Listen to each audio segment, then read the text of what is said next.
મારું નામ સેરેસિયા રિયાઝ અહેમદ યુનુસભાઈ છે અને હું રહેવાસી ગુજરાતનો છું અને ગુજરાતમાં મોરબીમાંથી આવું છું અને હું હાલ અત્યારે સ્ટડી કરું છું સમરકંદ સ્ટેટ મેડિકલ યુનિવર્સિટીમાં અને ફર્સ્ટ યરમાં છું અને તેમાં સેકન્ડ કોર્સમાં છું હાલમાં. અને અત્યારે હાલ મારો લેક્ચર હતો ફિઝિયોલોજીનો અને ફિઝિયોલોજીનો લેક્ચર અત્યારે ખતમ થયો અને તે હાલ અત્યારે અમારે રિપબ્લિકન હોસ્પિટલ છે એ રિપબ્લિકન હોસ્પિટલમાં આવેલ છે. રિપબ્લિકનમાં રોજ લાગે છે અને એ ખતમ થઈને બહાર નીકળો અને તેમાં અત્યારે અમારી હાલ યુનિવર્સિટી બહુ SSMU મીન્સ કે તેનું પૂરું નામ સમરકંદ સ્ટેટ મેડિકલ યુનિવર્સિટી છે અને તે NMC અને WHO દ્વારા અપ્રુવલ થયેલી છે અને તેમાં બધા જ પ્રકારની ફેસિલિટી અવેલેબલ છે અને તેમાં ફેસિલિટી અવેલેબલ છે અને તેમાં જેમ કે આપણે પરીક્ષાનું જોવા જઈએ તો પરીક્ષામાં આપણે રિટર્ન પણ પહેલાં કરવામાં આવે છે અને વાઇવા પણ લે છે. મીન્સ કે પહેલાં આપણને લેખિતમાં લખાવે છે અને પછી આપણને ઓરલ પૂછે છે કે શું તમે એમાંથી મીન્સ કે છેલ્લે વાઇવા પૂછે એમાં આપણને અને એવી રીતના એક્ઝામ પેટર્ન હોય છે અને ફાઇનલમાં અને CBT કરીને એક એક્ઝામ આવે છે એ MCQ બેઝ હોય છે તે અહીંયા લેવામાં આવે છે અને તે અહીંયા લેવામાં આવે છે તે બહુ જ સારી પદ્ધતિ છે કારણ કે એ અમને તે પછી FMCGમાં પણ બહુ જ કામ આવે છે. તે જે રહેલી છે તે બહુ જ કામ આવે છે અને તેમજ અહીંયા ISS કરીને એક કમિટી આવેલી છે જેમ કે ઇન્ડિયન સ્ટુડન્ટ સોસાયટી તે આવેલી છે અને તેમાં બધા જ પ્રકારની કમિટી આવેલી છે અને તે બધા જ પ્રકારના બધા જ વિદ્યાર્થીઓને સપોર્ટ કરે છે. જેમ કે ઇવેન્ટ હોય તો ઇવેન્ટ કમિટી હોય તે બધી જ કલ્ચરલ કે ગમે તે કોઈ પણ ઇવેન્ટ હોય તો તે ઇવેન્ટનું કામ કરે છે અને ઇવેન્ટને સંભાળે છે અને સક્સેસફુલી તેને પૂરી કરે છે. તેમજ જેમ કે આપણે કોઈ પણ કાયદાકીય રીતે કે કોઈ પણ આપણે કામ હોય ડીન ઓફિસને લગતું કે ગમે તે તો આપણે ત્યાં જઈએ તો તેમનો સંપર્ક કરીએ તો આપણને તે જ બધું કામ પૂરું કરી આપે છે અને આપણે કંઈ બીજી ઉપાધિ રહેતી નથી અને તે જ આપણને બધું પ્રોવાઈડ કરી દે છે. આપણે કે જેમ કે અમારે કોઈ પણ NB લાગી હોય તો NB માટે આપણે એમને કહીએ તો તે જ અમને સોલ્વ કરાવી દે છે. તેમજ ફી આપણે ભરેલી હોય તો ફીની રિસિપ્ટ આપણે જોઈતી હોય તો તેમને કહી તો ફી રિસિપ્ટ પણ આપણને આપી દે તે જ ડીન ઓફિસમાંથી બહાર કઢાવીને આપી દે છે. તેમજ અહીં બધા જ પ્રકારની ફેસિલિટી અવેલેબલ છે.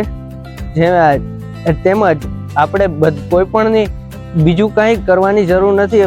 ફક્ત ને ફક્ત આપણે ભણવામાં ફોકસ કરવા માટે આવેલા છીએ તો ભણવા માટે ફોકસ વધારે થાય છે અહીંયા કારણ કે બીજા બધા ભાઈઓ જે સિનિયર લોકો છે તે પણ સપોર્ટેબલ છે અને કોઈ પણ આ બધી જે આવેલી છે આ કમિટી તેને આપણે કોઈ પણ પ્રકારનું કામ હોય તો તે આપણે તેમને કહીએ તો તરત જ આપણું કામ પૂરું કરી આપે છે. જેમ કે આપણે બીમાર પડ્યા હોય તો આપણે તરત જ આપણે મેડિકલ કમિટી કરીને અહીંયા ISSમાં છે તો મેડિકલ કમિટીને આપણે તરત સંપર્ક કરીએ તો તરત જ આપણને તે હોસ્પિટલમાં લઈ જાય છે અને આપણને દવા અપાવી દે છે. તેમજ દવા અહીંયાથી લઈ આવી અને તે પછી પાછું આપણને પણ રિપોર્ટ કરે છે કે તમારે સારું થઈ ગયું કે નહીં શું કાંઈ તે પણ આપણને વાળે ઘડીએ પૂછે છે અને પ્રોપર જ્યાં સુધી સારું ન થાય ત્યાં સુધી તે આપણની કેર કરે છે. તેમજ અહીંયા હોસ્પિટલ જોવા જઈએ તો 40થી 50 યુનિવર્સિટીમાં જોડાયેલી છે. જેમ કે આપણે બે અહીંયા મોટી હોસ્પિટલ છે, એક ખવાસી હોસ્પિટલ અને રિપબ્લિકન હોસ્પિટલ. જેમ કે હું અહીંયા હાલ રિપબ્લિકન હોસ્પિટલમાં ઊભેલો છું તો રિપબ્લિકન હોસ્પિટલમાં ઘણા બધા ડિપાર્ટમેન્ટ આવેલા છે.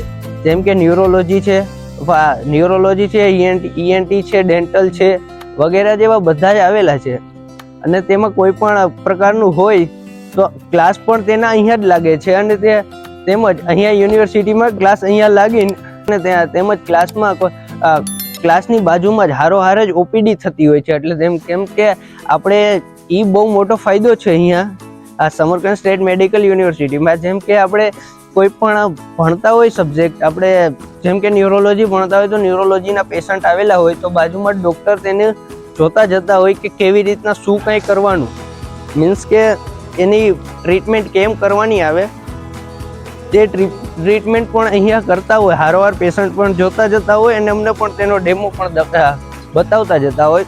એટલે તે પણ બહુ મોટો ફાયદો થાય છે અહીંયા કે આપણે અહીંયા હોય એટલે આપણને રિયલ કે આપણે કઈ રીતે ટ્રીટ કરવાના પેશન્ટને અને શું કરવાનું અને કઈ રીતે આપણે ડાયગ્નોસ કરવાના તે પણ અહીંયા જબરજસ્ત આપણે સારી રીતે ઓળખી શકીએ છીએ. તેમજ એવી રીતના અહીંયા યુનિવર્સિટી બહુ જ માને છે કે પ્રેક્ટિકલમાં પણ માને છે અને ઓલા થિયરીમાં પણ માને છે. થિયરીમાં પણ રિટર્ન વાઇવા સ્ટ્રિક્ટલી થાય છે, જેમ તેમ બીજા બધાય જેમ એબ્રોડમાં થાય છે તેવી રીતના નહીં, પણ અહીંયા સ્ટ્રિક્ટલી અને પ્રોપર જેને આવડતું હોય તેને જ અને પ્રોપર તેને જ પાસ કરે છે. બીજા કોઈને એમના કે બીજા એબ્રોડમાં કે એ આપણી મેન્ટાલિટી એવી જ હોય કે એબ્રોડ જાય છે જે તો એબ્રોડમાં તો એમ જ હોય કે એમ નામ જ થઈ જતું હોય બધું, પણ એવું નથી. અહીંયા બહુ જ સ્ટ્રિક્ટલી અને બધી રીતે થાય છે પ્રોપર રીતે. અને ત્રણ તો એક્ઝામ થાય છે અહીંયા, જેમ કે રિટર્ન કરીને એમાં આપણે શું લખ્યું એ શું હોય એ પણ લખે, તે લખવાનું આવે. અને તેમજ આપણને તે પૂછે પછી પ્રશ્ન ઓરલમાં તમે શું ભણ્યા 1 વર્ષમાં તે પણ પૂછે આપણને. તેમજ પછી ફાઇનલ આવે એટલે તે CBT આવે, એમાં MCQ બેઝ એક્ઝામ આવે. MCQ બેઝ એક્ઝામમાં આપણને પછી 40 મિનિટ હોય અને એમાં 50 પ્રશ્ન હોય, તેમાં 60% પાસિંગ રેશિયો હોય છે. એવી રીતના કરીને આપણે તેમાંથી 3 મેઇન એક્ઝામમાંથી પાસ થવાનું હોય છે. એવી રીતના જ હોય છે. અહીંયા એક્ઝામ પદ્ધતિ પણ બહુ સ્ટ્રિક્ટલી છે અને અહીંયાની યુનિવર્સિટી બહુ જ એજ્યુકેશનમાં માને છે, તેમ કે જેમ ચાલતું ચલાવવાનું નથી માનતા તેવી રીતના યુનિવર્સિટી અહીંયાની બહુ જ સ્ટ્રિક્ટ છે. અને બહુ જ અહીંયાના જે સિનિયર પણ બધાના સપોર્ટેબલ છે. યુનિવર્સિટી બહુ જ સારી છે અને તે બીજે બધે કરતાં મેં પણ શોધેલી ઘણી બધી યુનિવર્સિટી જોયેલી, પણ એમાંથી મેં જોયેલી તો અહીંયાની યુનિવર્સિટી સારી લાગી અને બધી રીતે હતું. એટલા માટે હું અહીંયા આવેલો છું સ્ટડી માટે. અને મેં શ્રી હરિ કન્સલ્ટન્સી દ્વારા મેં અહીંયા એડમિશન લીધેલું છે. અને શ્રી હરિ કન્સલ્ટન્સીનો મારો કોન્ટેક ઓનલાઈન મને મળેલો અને હું અહીંયા એના રેફરન્સથી અહીંયા આવેલો અને તેના મેન નિર્ભય ચંદ્રાણા કરીને છે, તે તેમના મેન છે અને તેના રેફરન્સથી હું અહીંયા આવેલો છું. જય હિન્દ, જય ભારત.